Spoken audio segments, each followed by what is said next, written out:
Queridos irmãos, boa noite a todos. Que a graça e a paz do nosso Senhor e Salvador Jesus Cristo esteja com a amada igreja. Irmãos, eu gostaria de convidá-lo a abrir a Bíblia em Provérbios, capítulo 5, dos versos 15 a 23. Provérbios, capítulo 5, dos versos 15 a 23. Hoje faremos a exposição da segunda parte e última deste capítulo, do capítulo 5 de Provérbios.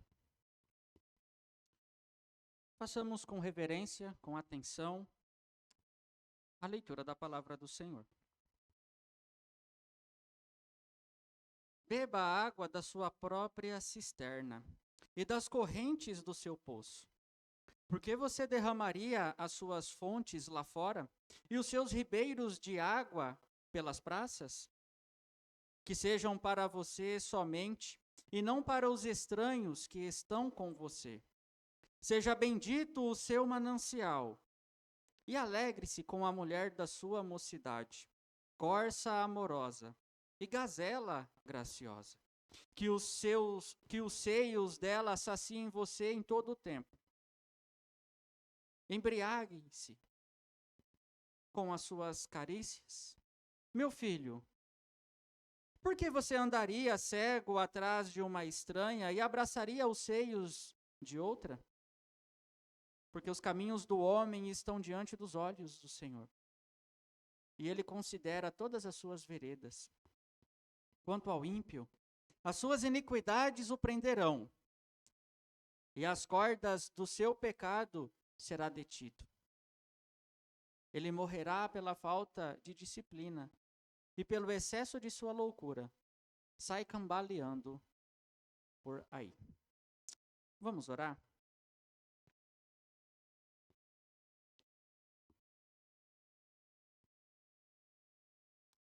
Senhor, nos ajude neste momento, Pai.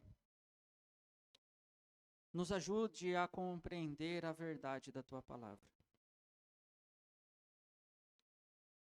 Que ela encontre o nosso coração como uma terra fértil.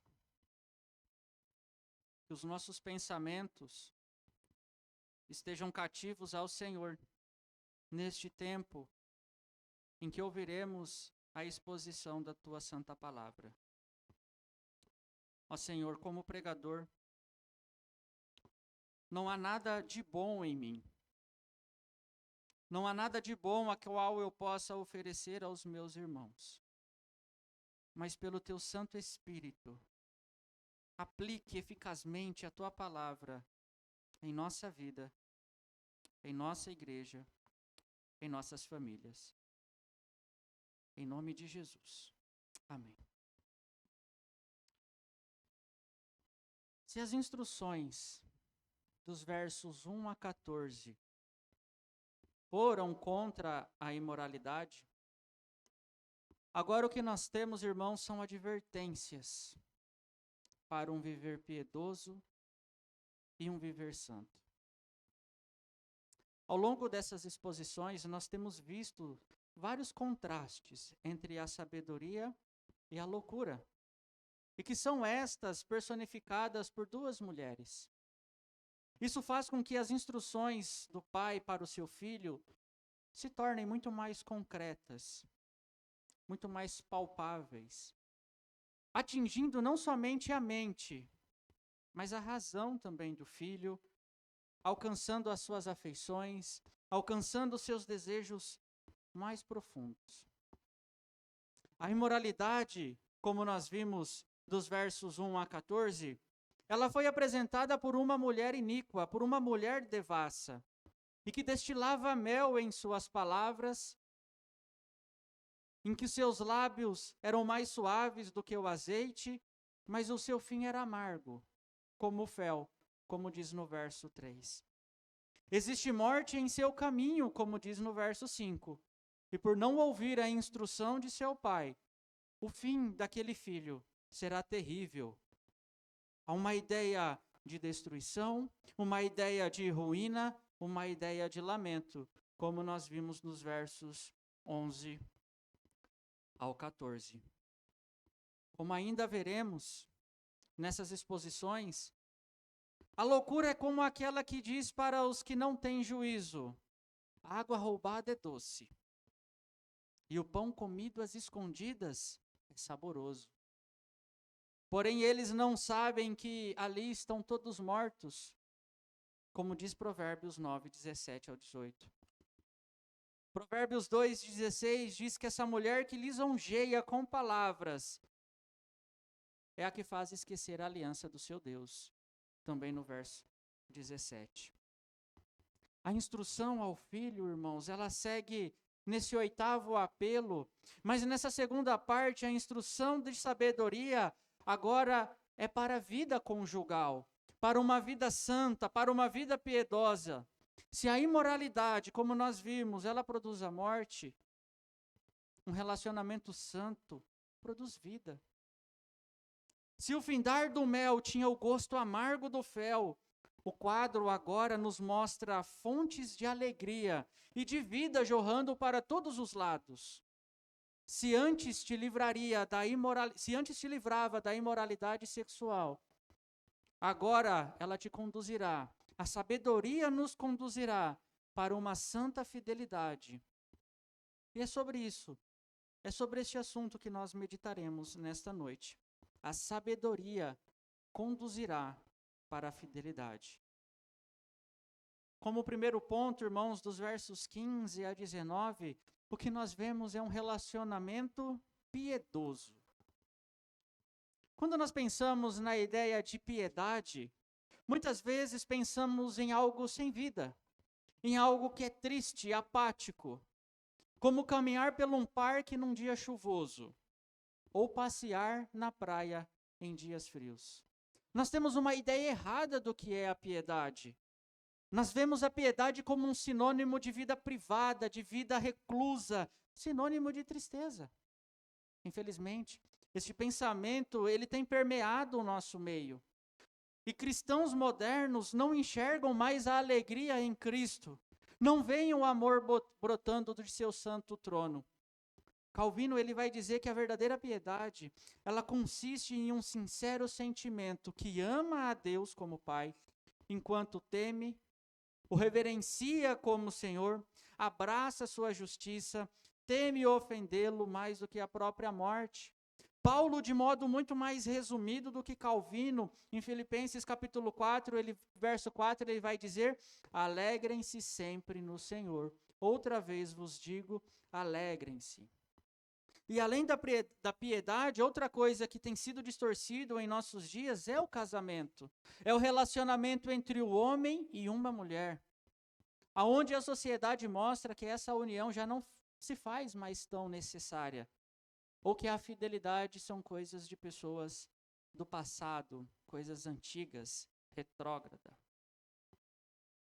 E defender então que o casamento ele tem uma perspectiva bíblica, que tem uma ideia divina sustentada pela verdade é algo completamente absurdo para a nossa sociedade.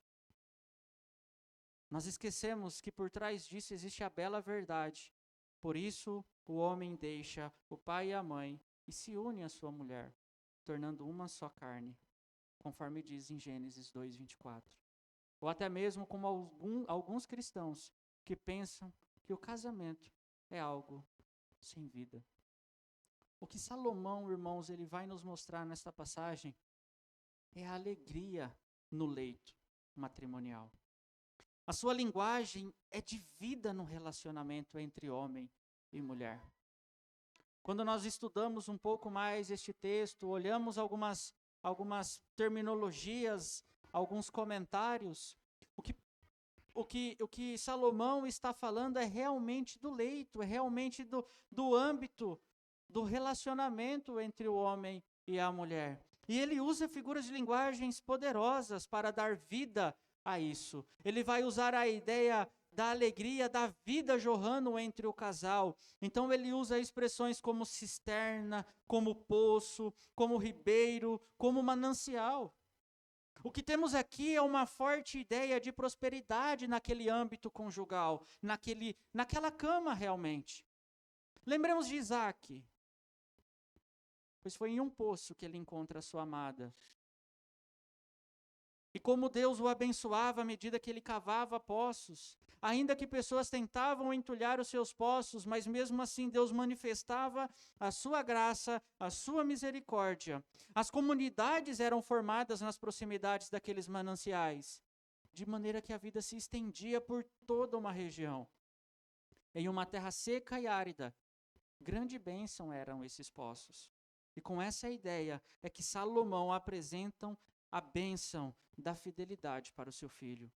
Nos versos 16 e 17, ele mostra que esses mananciais jamais deveriam serem desperdiçados, mas antes cuidados, bem zelados, para que eles não fossem usufruídos por outros, para que eles não fossem usurpados por outras pessoas. A todo momento, quando nós olhávamos e nós olhamos para a ideia de Isaac construindo os seus poços, sempre alguém aparecia e entulhava os poços. É a mesma ideia a qual Salomão nos apresenta aqui também nesses versos 16 e 17. Porém, Salomão ele fala o seguinte: alegre-se com a mulher da sua mocidade. Um puritano chamado Edmund Morgan, ele vai dizer o seguinte: o homem cujo coração foi cativado pela mulher, que ele ama, ele sonha com ela à noite. Tem-na sob sua mira e apreensão quando se levanta. Distrai-se com ela ao sentar-se à mesa. Anda com ela quando viaja. Ele repousa em seu peito e seu coração confia nela. O que força a todos a confessar que o curso de sua afeição, como uma poderosa corrente, despeja-se com abundância de fluxo e vigor. Que bela declaração de amor. Depois eu passo para os irmãos casados. Sem esse manancial, que é bendito, e o homem que ouve a instrução, ele tem alegria em sua vida. O seu prazer é para a sua mulher, e a sua mulher é para ele. Ele se sacia e se satisfaz nos braços dela. Na vida a dois. Irmãos, que doutrinas maravilhosas nós conseguimos observar disso. Nós temos aqui duas profundas orientações de suma importância para a nossa vida. A primeira delas é a vida de fidelidade e a segunda é a alegria entre o casal. A infidelidade, meus irmãos, ela é abominável em qualquer aspecto e de qualquer forma para o Senhor. Em Malaquias 2, no capítulo 2, no verso 24, o Senhor vai condenar a infidelidade do seu povo. E não é sem motivo que nós temos no 7º mandamento: não adulterarás. Irmãos, visto que nós nos tornamos uma só carne com o nosso cônjuge, ao sermos infiéis, nós estamos cometendo um ato horrendo contra o nosso próprio corpo.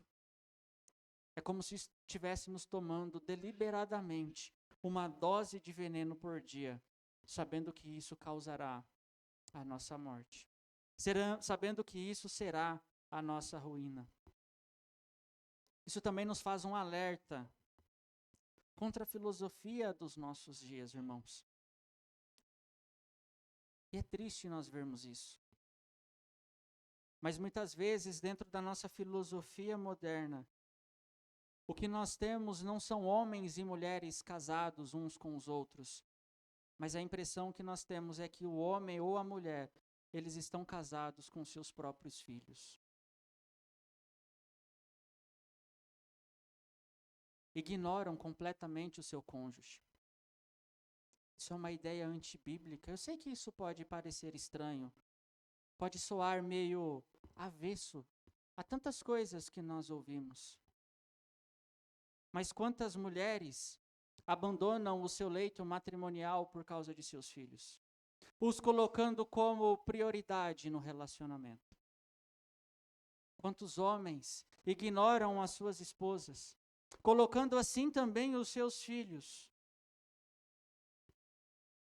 Nós não nos tornamos uma só carne com os nossos filhos. Nós não nos tornamos uma só carne com eles, mas é com o teu marido, é com a tua esposa. Nós, pelo contrário, nós ensinamos essas verdades da Sagrada Escritura aos nossos filhos. Nós ensinamos que os meninos devem ser homens dentro dos seus lares. Eles devem desempenhar em papel de pastor da sua família. Nós ensinamos que as meninas devem ser mulheres santas, piedosas, que amam ao Senhor e que amam o seu marido. Muitas famílias hoje, irmãos, estão enfraquecendo. Muitas casas estão enfraquecendo. Porque a sua carne não está sendo alimentada. O seu ambiente matrimonial não está sendo saciado.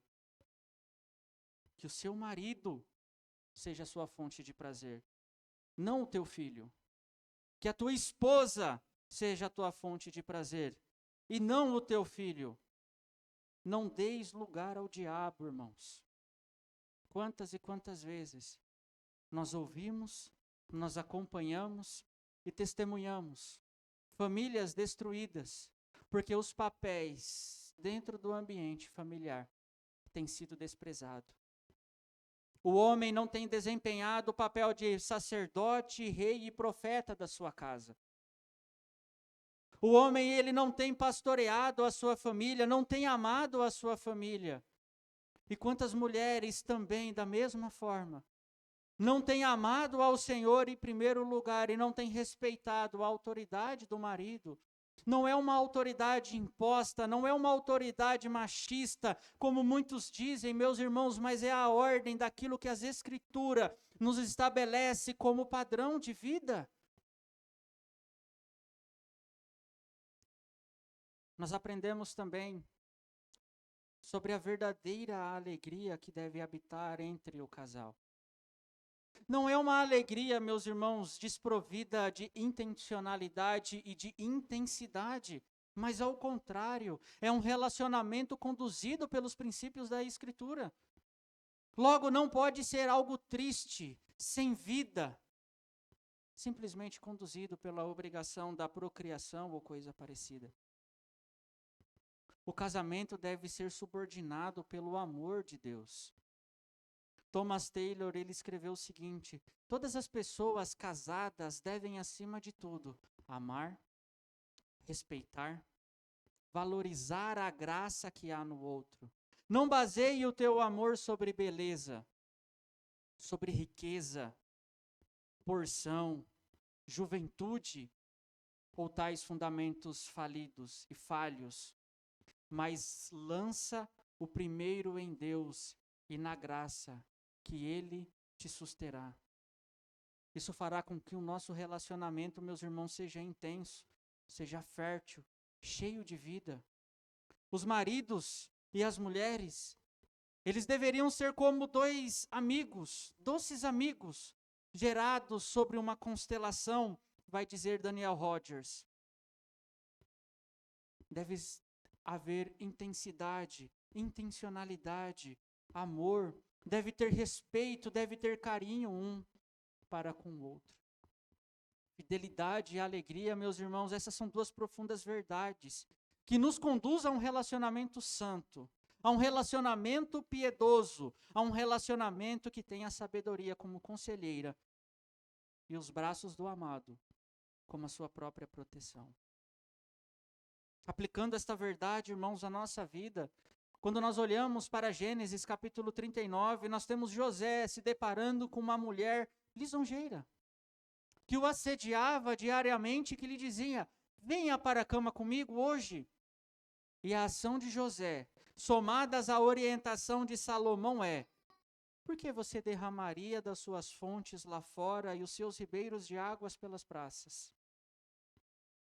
Por que buscar naquilo que certamente será a tua destruição, meu irmão? Que será a tua ruína?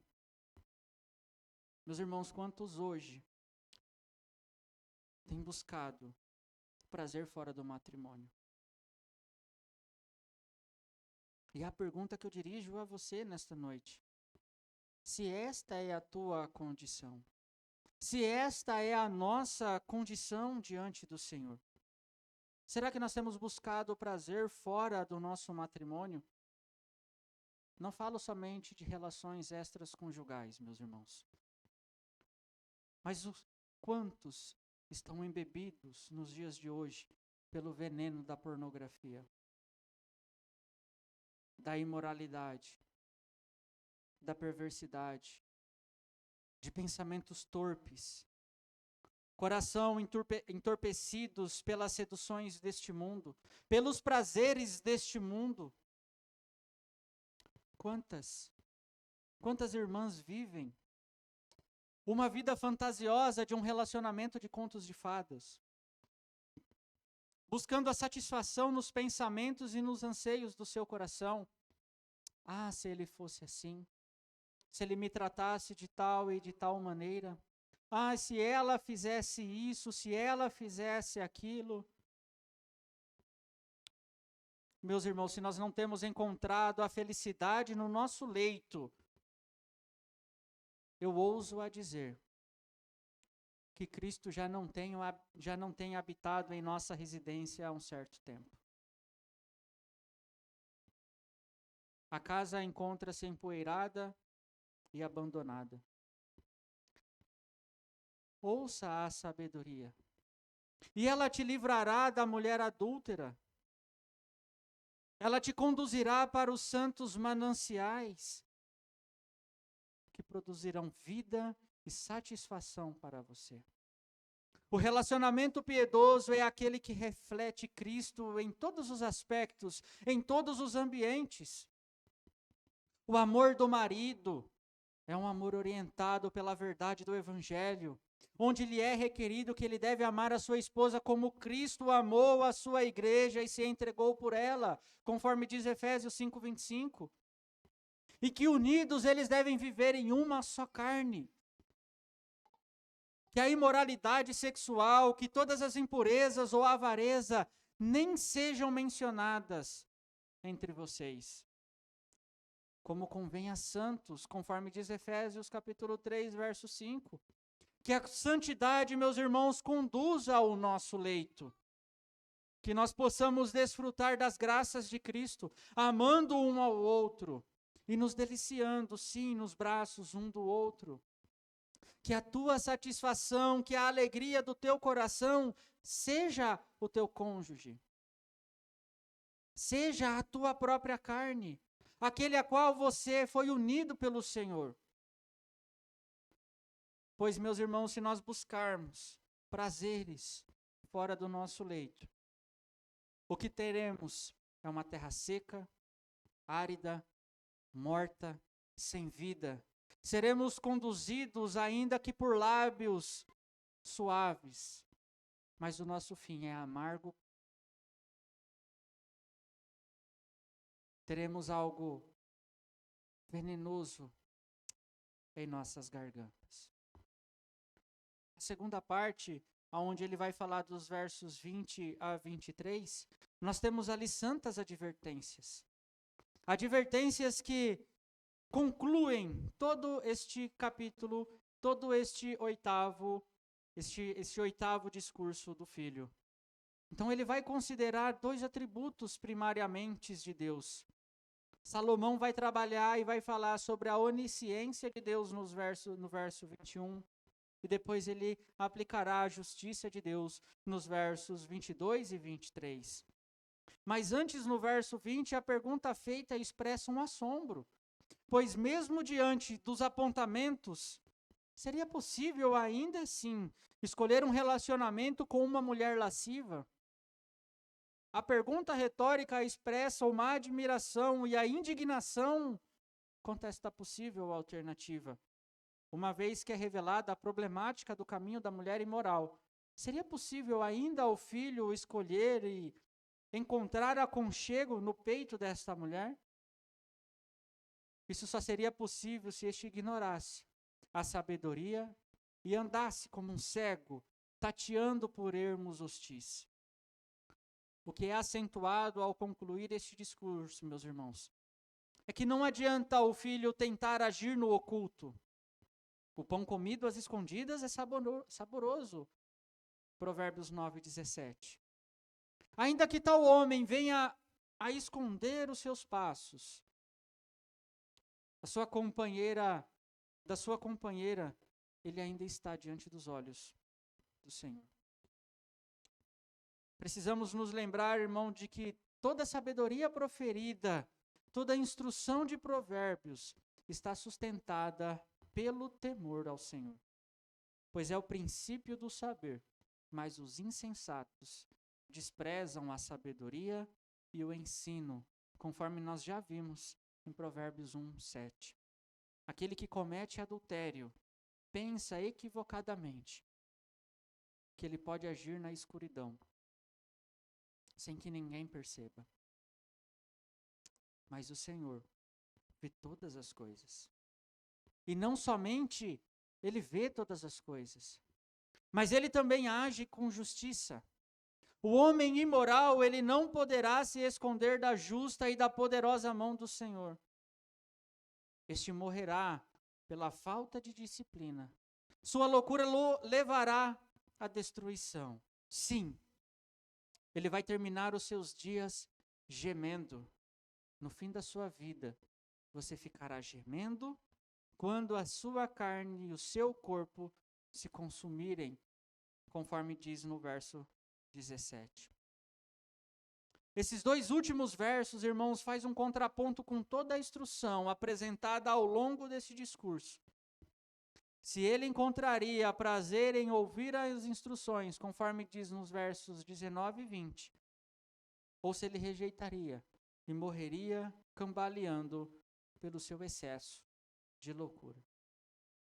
Tiramos daqui, irmãos, também algumas doutrinas fundamentais para a nossa vida. A primeira doutrina é que nós devemos guardar o nosso coração. Guardar o nosso coração, meus irmãos, é ouvir as instruções amorosas do Senhor, que por vezes conclama ao seu povo a ouvir as suas santas instruções. E como um pai gracioso, ele conduz os seus filhos a ouvir e ter disposições para obedecer à voz do Senhor. Em Êxodo 24:3, tudo que o Senhor nos falou, nós faremos. Em 24:7, tudo que o Senhor falou, nós faremos e obedeceremos. Salmo 119:57, o Senhor é a minha porção, eu disse que guardaria as tuas palavras. E mais textos e textos mostrando a importância de nós ouvirmos as instruções do Senhor.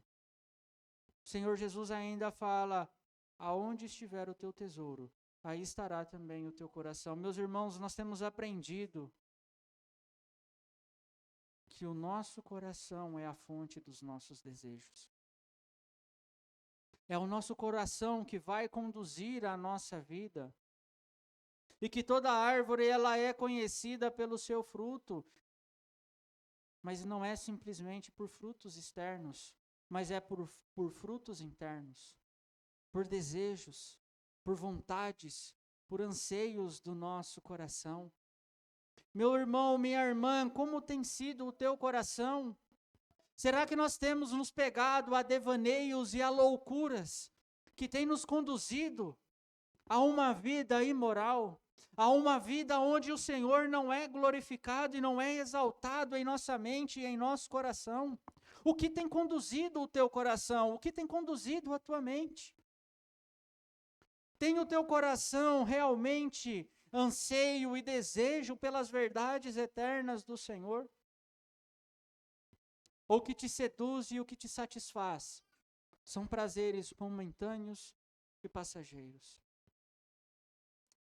Uma segunda doutrina que nós aprendemos deste texto é a onisciência de Deus, aonde nós somos lembrados, irmãos, de que Ele é aquele que conhece todos os movimentos. E por mais que nós venhamos nos achar espertos, astutos, somos lembrados de que todos os caminhos são conhecidos e estão diante do Senhor. Meu irmão, isso deve estremecer o nosso coração. Isso deve deixar os nossos joelhos batendo um contra os outros. Não tem como nós agirmos no oculto, a termos as nossas práticas pecaminosas no oculto. O salmista, no Salmo 139, ele traz luz e ele traz uma imagem poderosa a isso. Sabes quando me assento e quando me levanto. De longe conhece os meus pensamentos. Observa o meu andar, o meu deitar, conhece todos os meus caminhos. O nosso irmão Pedro Raso, ele fez uma oração. E a oração dele deveria fazer com que nós venhamos e viéssemos a estremecer diante do Senhor. Você já considerou o fato de que quando nós pecamos, nós estamos pecando diante dos olhos santos do Senhor?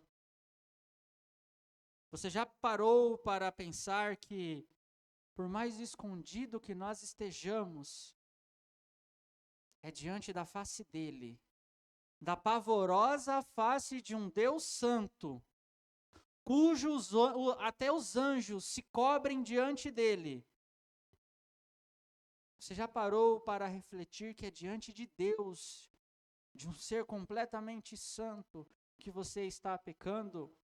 E como bem orou o nosso irmão, nós cuspimos diante da face do Senhor. Nós rejeitamos tudo aquilo que ele realizou. Nós achamos que somos tão espertos que o Senhor não pode assim nos ver. Porque quanto ao Senhor, seus olhos passam por toda a terra. Diz em 2 Crônicas 16:9. Jó, ele vai dizer o seguinte: os olhos de Deus estão sobre o caminho dos homens e vê todos os seus passos. Provérbios 15:3 vai dizer o seguinte: os olhos do Senhor estão em todo o lugar, contemplando os maus e os bons. Não te deixas preocupado saber que o teu pecado é diante de um Deus santo, que conhece todas as coisas? Não te deixas apavorado? Ou será que o teu coração já se encontra tão anestesiado que você acha que é possível você produzir justiça para si próprio? E uma última doutrina que nós podemos observar deste texto, meus irmãos, é a justiça de Deus. Ela nos lembra que nenhum pecado ficará impune. Até mesmo aqueles atos cometidos em oculto, como diz Jó 24:15, o olho do adúltero aguarda o crepúsculo dizendo: ninguém me verá, e cobre o rosto. Ao agirmos desta maneira, nós zombamos dele. Achamos que o seu braço encurtou e que jamais ele nos alcançará. O pecado para esse será como uma dura armadilha. E no tempo certo, esses cairão. Irmãos, se nós não nos atentarmos para as instruções do Senhor, nós seremos insensatos, dirigidos pela nossa própria loucura, cambaleando de prazeres, mas longe da disciplina e das profundas verdades do Senhor. Somente em Cristo nós teremos o nosso coração seguro, pois por causa do nosso pecado, o nosso coração tem andado e buscado desordenadamente os prazeres e viver os anseios deste mundo, os anseios pelas coisas desta terra. Devemos guardar então a lei do Senhor em nosso coração, vivendo a verdade eterna do Evangelho diariamente. Nós somos lembrados de uma santa justiça. Que possamos meditar, irmãos, nela, observando que somos miseráveis, que a nossa justiça ela é podre, que agir no oculto não nos livrará de seus olhos, pois nada lhe é oculto. E que ao ignorarmos as instruções do Senhor, meus irmãos, nós cairemos em armadilhas mortais que destruirão a nossa vida e nos afastará da verdadeira vida. Eu gostaria de concluir este sermão levando essas verdades para aquilo que o reverendo Pedro mencionou no momento da liturgia, apresentando a Cristo, a alegoria de nós e Cristo. Não será abandonado aquilo que nós vimos até aqui, mas nós aplicaremos isso ao nosso relacionamento com Cristo, meus irmãos. Cristo ele é apresentado a nós como um noivo fiel, como aquele que de modo gracioso ele nos atrai. Com as suas doçuras ele sacia a nossa sede. Ele é um verdadeiro manancial, um ribeiro. Nós somos chamados para nós nos satisfazermos nele e somente nele. Porém, meus irmãos, a verdade é que muitas vezes nós preferimos os prazeres deste mundo. E como uma mulher imoral, nós nos deitamos com outros na frente do amado. Nós nos deliciamos nos braços de outros. Isso nós fazemos tanto em oculto, quanto de forma pública. E gostamos de receber o pagamento da prostituta, como diz Oséias 9:1. Nosso arrependimento, por vezes, ele é fingido. Conforme o Senhor diz também em Oséias 6:4, o amor de vocês é a névoa da manhã, é como o orvalho da madrugada, que logo desaparece. Os nossos frutos, ele não condiz com a fé que nós professamos. Um pão que não foi virado na hora de assar. Não há simetria em nossas afeições. Aquilo que nós desejamos e aquilo que nós anseiamos, muitas vezes não condiz com o Cristo que nós falamos, que servimos. Nós dizemos: eu amo o Senhor, Ele é a minha justiça. Mas na primeira oportunidade, nós saímos na calada da noite e agimos como uma prostituta por nossa própria justiça. Cristo nos é apresentado como fiel e nós o rejeitamos. Mesmo diante da perversidade dos nossos atos, Ele é aquele que nos atrai com cordas humanas, com laços de amor. Mesmo diante da nossa ingratidão, Ele diz: o meu coração se comove dentro de mim. Toda a minha compaixão se manifesta, como diz Oséias 1:4-8. Mesmo diante de tanta graça, de tanta fidelidade, de tanta benevolência, de tanta doçura, nós preferimos os prazeres deste mundo ao repousarmos no peito do nosso Salvador.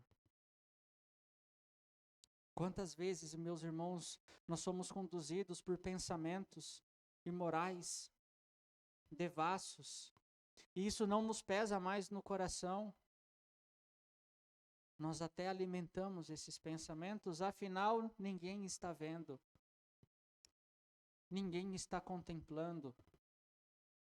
Mesmo diante de tamanha graça, mesmo diante de tamanho amor, nós somos infiéis ao Senhor. E nós preferimos a mulher adúltera.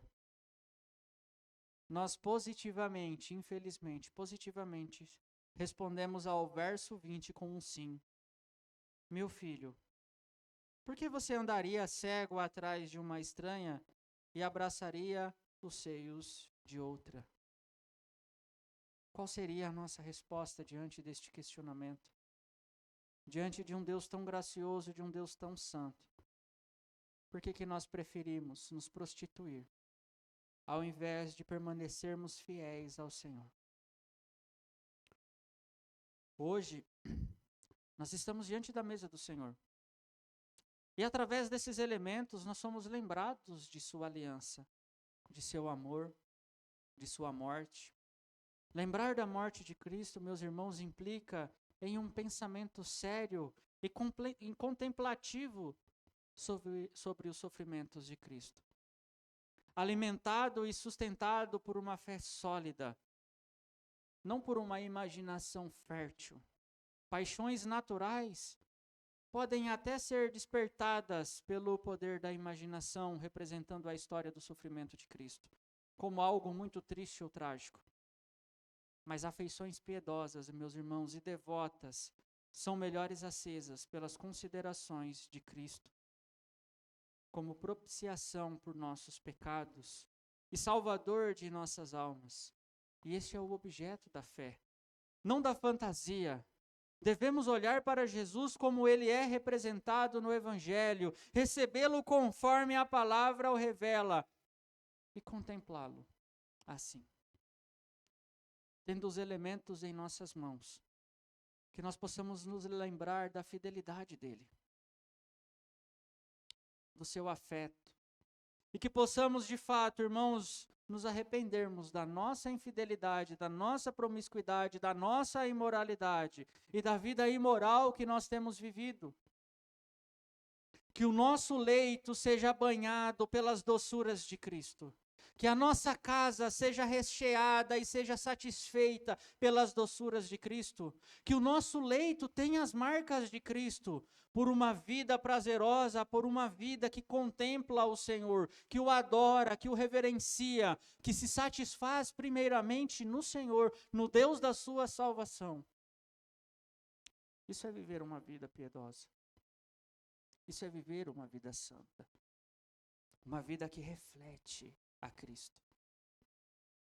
Meus irmãos, não adianta nós vivermos de fingida aparência, se o nosso coração anseia por outros prazeres e por outras coisas. Que possamos nos arrepender dos nossos pecados e nos lembrarmos, no momento da ceia, da fidelidade do nosso Senhor e Salvador. Possamos confessar a Ele os nossos pecados e abandonar a mulher adúltera, abandonar a prática da imoralidade, buscar ajuda primeiramente do Senhor e pastoreio dos seus irmãos. Vamos orar?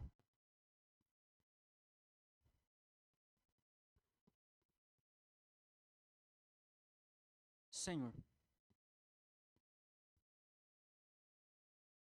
envergonhados, nós nos colocamos diante do Senhor.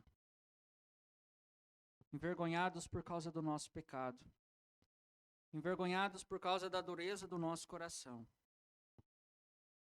Mas nessa noite nós também fomos lembrados de que a verdadeira satisfação ela é encontrada somente nos braços do Senhor. Que a verdadeira alegria ela só é vivida aos teus braços. O verdadeiro leito matrimonial, a verdadeira alegria no âmbito do casal será encontrada somente quando o Senhor for a nossa satisfação e a nossa alegria. Ó Deus, que nós possamos viver isso como igreja do Senhor. Que nós possamos viver isso como famílias da aliança. Desfrutarmos do Senhor e da companhia um do outro, vivendo para a tua glória, vivendo para o teu prazer, para o teu louvor, para o teu engrandecimento, Senhor.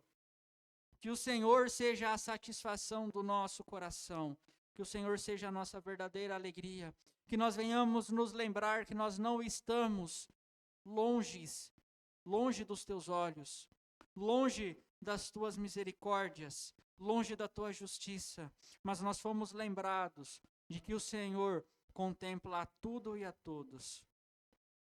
Conduza-nos, Senhor, para que possamos viver uma vida fiel, uma vida que realmente ama, deseja, anseia pelo Senhor, pela tua vinda, pela tua redenção, pela tua restauração, pelo teu reino sobre nós. Conduza-nos, Senhor. Esta é a nossa oração a ti, em o nome de Jesus. Amém. Gostaria de chamar o reverendo Pedro, que estará nos conduzindo.